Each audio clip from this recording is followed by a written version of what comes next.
प्रधानमंत्री जी की जो सुरक्षा है वो एसपीजी के घेरे में आती है। एसपीजी सब कुछ पता होता है। अगर इतना खतरा होता तो एसपीजी वहाँ पर कुछ ना कुछ एक्शन लेती। कुछ एक्शन तो लिया नहीं एसपीजी ने। भाई एसपीजी को पूरा अधिकार है, कोई किसी से ऑर्डर थोड़ी लेने पड़ेंगे एसपीजी को। प्रधानमंत्री को सुरक्षित करने के लिए पूरा अधिकार है। और जब हेलीकॉप्टर से जाना था, उनका रूट था, तो हेलीकॉप्टर से क्यों नहीं गए वो? मीडिया तो बिलबिला रही है सर। अब मीडिया तो बिलबिलाएगी ना, मीडिया तो उनकी मीडिया, उनको मिलना चाहिए। मोदी जी दिखाएंगे मीडिया पे, कैसे दिखाएं? मोदी जी दिखाएं, मोदी जी का आज ये हो गया, मोदी जी का ये हो गया, मोदी जी का ये हो गया। सब मोदी जी कर रहे हैं पूरे देश के अंदर जो भी हो रहा है, सिर्फ मोदी जी मीडिया पर देखना चाहते हैं। उनको कैमरा दिखाई देना चाहिए बस। कैमरा देखने के बाद तो फिर उनको क्या हो जाता समझ में नहीं आता। तो उनको देखा कि भैया अब तो मैं वहाँ तो मैं जा रहा था, इतना मेरा रूट लगा हुआ था, मैं भाषण देता, भाषण तो दिया नहीं, कम से कम मैं यही बोल दूँ तो भैया मेरी जान सुरक्षा नहीं थी, जान की सुरक्षा नहीं है। जब तत्कालीन प्रधानमंत्री मनमोहन सिंह गुजरात में जाते हैं तो उनको भी किसी ने जूता फेंक कर मारा था, उन्होंने तो नहीं कहा कि मेरी जान खतरे में। भाई इनकी जान खतरे में हो जाती है ना। एक्चुअली में जब उनको देखा है कि लोगों की जान खतरे में है, जब किसान 1 साल तक रोड पर है तो उनकी जान खतरे में नहीं थी। 700 किसान शहीद हो गए, उनकी जान खतरे में नहीं थी। मैं जब भी और कहता हूँ सेना लग रही है, सेना पर कितना उनकी जान खतरे में नहीं है। पुलवामा हो जाता है, उनकी जान खतरे में नहीं है। डेली कोई ना कोई आदमी मरता है, ठंड से मर रहा है। 20 करोड़ लोग रात को भूखे सो रहे हैं, उनकी जान खतरे में नहीं है। महिलाएं सुरक्षित है, उनकी जान खतरे में नहीं लगती है। इनकी जान खतरे में है और किसी की जान खतरे में नहीं है। अरे देश खतरे में है मेरे भाई, देश खतरे में है। तुमने तो कहा था ना कि अगर मैं झोला लेकर निकल जाऊँ मेरा क्या बिगाड़ोगे? झोला लेकर निकलो ना, कब निकलोगे तुम झोला लेके? लेकिन कई लोग चक्कर में देश खतरे में हो रहा है। कई लोग कह रहे हैं कि इन्होंने किसानों को दिल्ली में आने से रोका, इन्होंने पंजाब में किसानों ने प्रधानमंत्री को रोका। किसान काले झंडे दिखाने उससे क्या हुआ है बताइए? अरे थोड़ी बहुत देर आए होंगे, उसके बाद निकल के आगे जाना चाहिए था आपको। प्रधानमंत्री जी की जो सुरक्षा है वो एसपीजी के घेरे में आती है। एसपीजी सब कुछ पता होता है। अगर इतना खतरा होता तो एसपीजी वहाँ पर कुछ ना कुछ एक्शन लेती। कुछ एक्शन तो लिया नहीं एसपीजी ने। भाई एसपीजी को पूरा अधिकार है, कोई किसी से ऑर्डर थोड़ी लेने पड़ेंगे एसपीजी को। प्रधानमंत्री को सुरक्षित करने के लिए पूरा अधिकार है। तो जानबूझ के क्या कहा सब? जानबूझ के ये सब ड्रामेबाजी है। सब ये चुनाव का माहौल आ रहा है। 5 राज्यों में चुनाव है, पंजाब में चुनाव है, उत्तर प्रदेश में चुनाव है, गोवा में, मणिपुर में और उत्तराखंड में चुनाव है। 5 राज्यों में चुनाव है। चुनावों के बाद में सिर्फ इमोशनल अटैचमेंट लोगों से करना है, इमोशनल वोट अटैच करना है कि भाई प्रधानमंत्री की जान खतरे में है, अब की बार प्रधानमंत्री को वोट दो। ऐसा नहीं होने वाला। सबको पता किसकी जान खतरे में है। यहाँ पर नौजवानों की, महिलाओं की और सब लोगों की जान खतरे में है भैया। ये देश खतरे में है, खतरे में चला जाएगा। अगर ज्यादा दिन तक लोग तो आंदोलन कर रहे हैं कि राष्ट्रपति शासन लगना चाहिए। सब कुछ लगवा दो ना, पूरे देश पे लगवा दो। तुम्हारे राज रहेगा सब जगह, सब जगह तुम्हारे राज रहेगा ना। दिल्ली में भी राष्ट्रपति लगवाओ, सब जगह राष्ट्रपति लगवाओ। और तो कोई है नहीं देश के अंदर। तुम्हारी जान, हमारी जान कुछ भी नहीं है।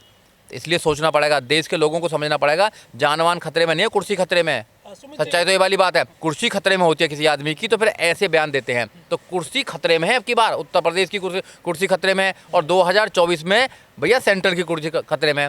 तो इनकी कुर्सी बचाने के लिए सब ड्रामे हो रहे हैं और कुछ नहीं है। पूरी दुनिया में कैसा मैसेज गया इस पूरी घटनाक्रम का? बहुत गलत मैसेज गया है कि जब देश में भारत का प्रधानमंत्री ही सुरक्षित नहीं है तो कौन सुरक्षित होगा? और भारत का प्रधानमंत्री खुद कह रहा है कि मैं मेरी जान में बच के आ गया, जबकि ऐसा कुछ नहीं होता वहाँ से। कैसे बच के आ गए तुम भैया?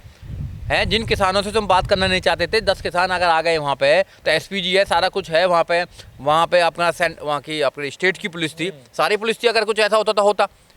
उन्होंने कह दिया कि भाई मैं सुरक्षित नहीं हूँ। किसकी गलती मानते हैं इसमें? देखो गलती उसमें क्या है, गलती तो वो इन्वेस्टिगेशन चल रही है, वो तो बाद में निकलेगा किसकी गलती है किसकी गलती नहीं है। मगर एक प्रधानमंत्री को सोचना चाहिए कि हम अपने देश में अपने देश के लोगों से बात करना चाहते हैं। पहले तुमने बात नहीं करी उनसे। जब किसान बात करना चाहते थे तो आपने बात नहीं करी। 1 साल तक आपने ठंड में रखा, गर्मी में रखा, सब चीज़ में रखा किसानों को। उसके बाद तुमने जब तुम्हारा मन आया, तुम्हारा मन होता है तो तुम कुछ भी कर देते हो देश में। तुमने तीनों वापस ले लिया। पहले कहा कि कोई वापस नहीं लेगा। तुम्हारा मन हुआ, रात को सपना कोई आया होगा कि वापस ले लो तो वापस ले लिया। तुम्हारा मन आया तो नोटबंदी कर दी, तुम्हारा मन आया तो लॉकडाउन लगा दिया, तुम्हारा मन आया तो क्या क्या कर दिया पता ना। तुम्हारा मन है, मन की बात करते हो, किसी मन की बात नहीं सुनते हो। तो अब देश तुम्हारे मन की बात नहीं सुनना चाहता है। देश ने मन बना लिया है कि भैया प्रधानमंत्री की और उत्तर प्रदेश के मुख्यमंत्री की कुर्सी खतरे में है। तो जान खतरे में नहीं है, जान तो सब कुछ बची हुई है। कुर्सी खतरे में जब हो जाती है, जब लगता है कि मेरी जान खतरे में है, तो लोगों को इमोशनल करो, लोगों को करो, भक्तों को भड़काओ, भक्तों को कहो कि भैया मोदी जी की, तुम्हारे भगवान की जान खतरे में है तो तुम क्या करोगे यहाँ पे? तो भक्त हो जाते हैं। तो ये भक्तों का मामला है। इन्वेस्टिगेशन चल रही है, कुछ नहीं निकलने वाला। प्रधानमंत्री देश के प्रधानमंत्री हैं, उनकी सुरक्षा में चूक नहीं हो सकती है, क्योंकि एसपीजी उनके सुरक्षा घेरे में रहती है और पूरी जिम्मेदारी एसपीजी पे रहती है और सेंटर की जो जितनी भी फोर्सेज उन पर रहती है, प्लस स्टेट पर भी रहती है। मगर उनके 2-2 रूट्स बनाए जाते हैं। तो अब उन्होंने देखा कि भाई जो मेरी मीटिंग थी, मीटिंग में तो कोई आया नहीं। 70,000 कुर्सियाँ जैसे सुनने में आया, 70,000 कुर्सियाँ लगाई गई थी और 700 लोग पहुँचे वहाँ पर। तो मोदी जी देखो चीज़ों को घुमाने में बहुत एक्सपर्ट हैं। तो उन्होंने देखा कि भाई मेरी रैली फेल हो गई है, अब बहुत मेरा जो मेरी एक प्रशंसा होती थी लोगों में वो कम हो जाएगी, लोग मेरे को सुनने नहीं आ रहे हैं, तो भैया कुछ और ड्रामा किया जाए। बाकी वो इन्वेस्टिगेशन का मामला मोदी जी ने है। लौट कर कहा कि मैं जिंदा लौट आया, धन्यवाद जी। अब देश के प्रधानमंत्री अगर ऐसी बात कहेंगे तो फिर देश की जो सुरक्षा है, सुरक्षा की जो एजेंसी है, वो शर्म की बात है। मोदी जी को ये बयान नहीं देना चाहिए। मोदी जी अपने मन की बात कहते हैं, किसी के मन की बात नहीं सुनते हैं। इस बात से कितना प्रभाव पड़ेगा ये मोदी जी ने नहीं सोचा, मगर मोदी जी ने अपनी बात कह दी है। ये बिल्कुल सरासर गलत है, ऐसा कुछ नहीं था। वहाँ पर सब लोग थे, कुछ लोग वहाँ पर आ गए होंगे, उन्होंने अपनी बात कहने के लिए काले झंडे भी दिखा दिए होंगे।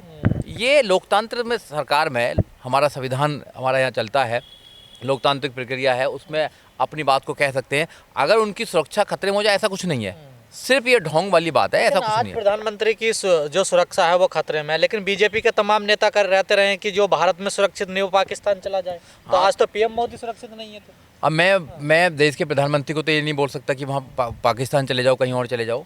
मैं सिर्फ इतना कह सकता हूँ कि ये बेकार की बातें हैं। ये सुरक्षित देश है, यहाँ पर सब लोग सुरक्षित हैं। उनके तो जितनी भी सुरक्षा होती है उसमें एसपीजी होती है, वहाँ स्टेट की गवर्नमेंट्स होती है, स्टेट की पुलिस होती है, सब लोग होते हैं। तो ऐसे कैसे वो असुरक्षित हो सकते हैं? सिर्फ उन्होंने कहा कि भैया वो मीडिया में अपनी बात को कहने का और बीजेपी को माइलेज दिलाने की बात करते हैं, जिससे कि मीडिया ने पूरा चला दिया कि मोदी जी खतरे में, मोदी जी खतरे में, मोदी जी खतरे में। भैया खतरे कैसे हैं? सारा देश तो मोदी जी के हाथ में है और उनके चेलों के हाथ में है, तो मोदी जी कैसे खतरे में हो जाएंगे?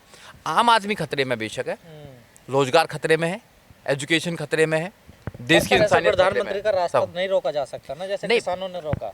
अब वो रूट तुरंत करेंगे, पहले उनको हेलीकॉप्टर से जाना था। अब मैं बता ना, इन्वेस्टिगेशन चल रही है और वहाँ के जो होम मिनिस्ट्री ने जवाब भी मांगा क्या है, तो उनके हाथ में है, सब कुछ तमाम करें। लोग कह रहे हैं नौटंकी है ये प्रधानमंत्री। हो भी सकती है, देखो हो भी सकती है। प्रधानमंत्री जी प्रधानमंत्री जो ट्रैक रिकॉर्ड रहा है उनका यही रहा है कि एक एक बात को, छोटी छोटी बात को बहुत ज़्यादा वो बढ़ा देते हैं। जैसे उन्होंने झूठ बोला है, तो प्रधानमंत्री झूठ बोलते हैं, इसलिए तो वो आपको पता ही है कि सब लोग जानते हैं। प्रधानमंत्री बोले 15-15 लाख मिलेंगे, ये होगा वो होगा, कुछ नहीं हुआ।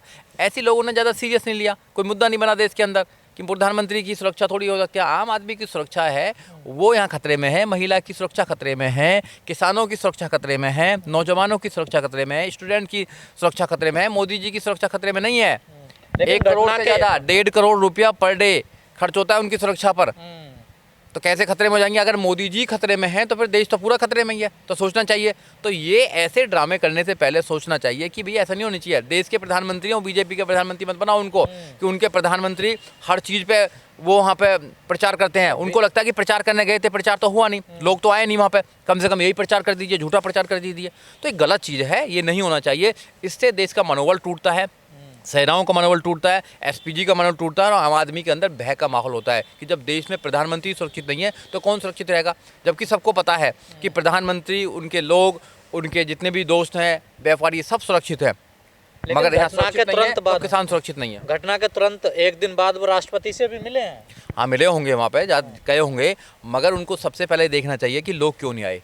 जब एक मीटिंग थी, 70,000 कुर्सियाँ थी, तो 700 लोग क्यों आए वहाँ पर? ये सबसे पहले देखना चाहिए उन लोगों को। उसकी तो कोई जवाब किया नहीं है।